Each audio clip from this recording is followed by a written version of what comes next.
My name is Chris Lee. I have three roles in fact. I'm the Trade Marketing Manager for the Tourism Authority of Thailand. I look after Papua New Guinea tourism across Europe, and I'm also the Chairman of the Pacific Asia Travel Association. So going back many years, I first started in fact in domestic PR, looking after clients such as HMS Victory as part of the Portsmouth Naval Heritage Trust, and HF Holidays, the walking holiday company, and P&G as well. So looked after those at the beginning. Then I went off to work for the dark side, 5 years at IBM Computers, before I returned to the holiday industry because I realised I wanted to do something I could be passionate about. So I joined Saga Holidays, where I spent a couple of great years before then joining the Thailand Tourist Board as the Head of Marketing and Public Relations. I was there for 5 years before joining long-haul tour operator Travel Mood, where I was Commercial Director and Shareholder for 6 years. We sold to TUI in 2008, and then I returned back to looking after Thailand Tourism and a couple of others in 2009, and that's what I do now. For Thailand, it's really looking after all the trade marketing, so all the trade marketing relationships with hotels, with airlines, with tour operators, any third party that basically wants to work with us. So I look after the strategy for UK and for Ireland. Country the size of France, population the size of the UK, three major product areas I suppose. The bustling city of Bangkok, once described by one of my friends as an assault on all your senses. You can do nothing but hear it, smell it, touch it, feel it. A fantastic city hub. We go up to the north of Thailand, Chiang Mai, Chiang Rai, the Golden Triangle, what I'd call the authentic part of Thailand, where you can see the hill tribes, you can ride an elephant, you can do cookery course, Thai cookery courses, learn to be a Thai Muay Thai boxer, and then of course you can chill out, chillax on all the beaches. 2,500 miles of beach, lots to go around in the south of Thailand. In terms of getting the message out, I suppose we have two major elements to our marketing. One is through the trade and one is through the consumer. To focus on the trade for now, in the trade we do a lot of advertising. We work with our tour operator friends with joint marketing campaigns. We also believe very much in the face-to-face. So last year I ran 11 Friends of Thailand Club Roadshows where I came around the country seeing as many agents and tour operator sales staff as I could. Next year it's 14. In fact, I think I've just been given another 3, so 17 next year. And the idea is that over a 5-year period, we'll have been to every city in the UK and Ireland, visiting people face to face. This is then complemented by the modern day of technology. So yes, we have our online training scheme. We're very active on our Facebook and Twitter. And the combination, I think, of face to face and online is really the key going forward. The Friends of Thailand Club Roadshow is one of my real joys, if you like. It's the chance to take a series of hotels, airlines and DMCs that sell Thailand and bring them out to see the agents. So we take over a Thai restaurant, so it gives you an automatic Thai feel. We have it in workshop style, so each hotel or airline has a table. Then we have Thai masseurs in the corner to relax you. We have Thai food throughout the evening, a little bit of money behind a bar with a bit of Thai beer to wash it all down with. Takes about 3 hours, and we find this very interactive, very personal approach gives you that taste of Thailand, if you like, which the agents love, and we've had some great feedback about it. For Thailand, or what we call our target segments, fall under what we call quality tourism. Now, quality tourism to us are customers who spend longer or spend more. They're the sort of people we're after, and they fall under certain categories. So in terms of age, traditionally we've always had student market, very important to Thailand. Why? It stays longer and it spends money all over Thailand, not just in traditional resorts. The honeymoon market again, it's always got to be a good holiday. If it's a honeymoon, it's a special occasion, they're going to spend that little bit more. The family market, new for Thailand, only been a focus in the last 2 years, but another increasingly important market.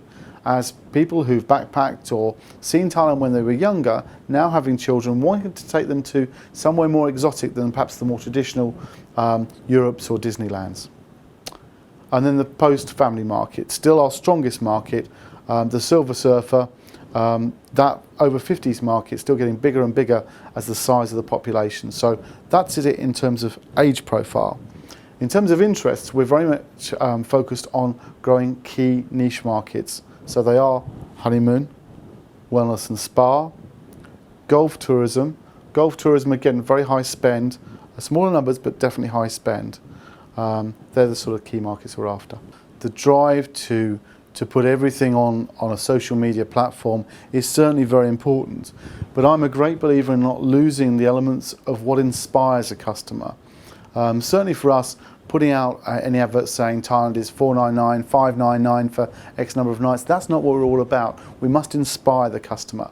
And for a country like Thailand, which has got so many elements to it which are so appealing, such as whether it be the Thai beaches, the Thai food, the Thai massage, the Thai decor, all these things really need to be brought alive, and that's really what marketing is all about. And I think the internet gives us a good chance to bring some of those elements really to life.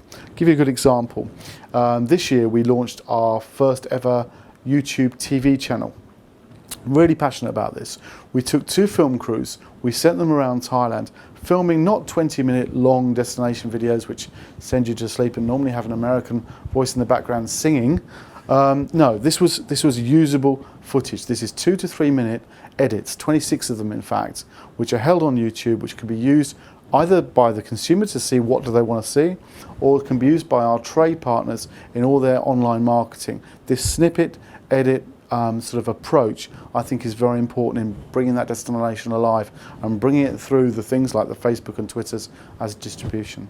I think that one of the biggest challenges is a purely economics one, and it's been driven by our government and what we call the air passenger duty. This has made a big difference, particularly to long haul. If you take a average flight price of perhaps £800 to get you to Thailand, nearly half that now is just tax. So this is a major thing. The CEO of PATA, Pacific Asia Travel Association, recently called it a detention tax. It's almost like it's trying to keep us in the country. So I think this is a big issue, and I think it's something which we have to address together. The thing I'm probably most proud of is our Roadshow. We started it 3 years ago, and we really wanted to reconnect with the real people who sell holidays on a day-to-day basis. You know, a lot of us spend a lot of time talking to the big chiefs of this association, this big tour operator, that big tour operator. But day by day, there are people selling our destination, and we need to connect with those people and don't just try and do it through all this electronic stuff. We've got to make that personal connection. And I'm very proud of the fact that we are, I've said next year, going to see 14 cities, probably an average of 60 agents in each. So that's a really big quantity of people we're now seeing and having that personal connection with. And I know it works. I've actually seen the size of physical bookings that have been generated to this and the amount of communication I'm now getting with those people who sell Thailand day in, day out. The north of Thailand is definitely my favourite part. It's the foot of the Himalayas there, Chiang Mai, Chiang Rai, what's called the Golden Triangle.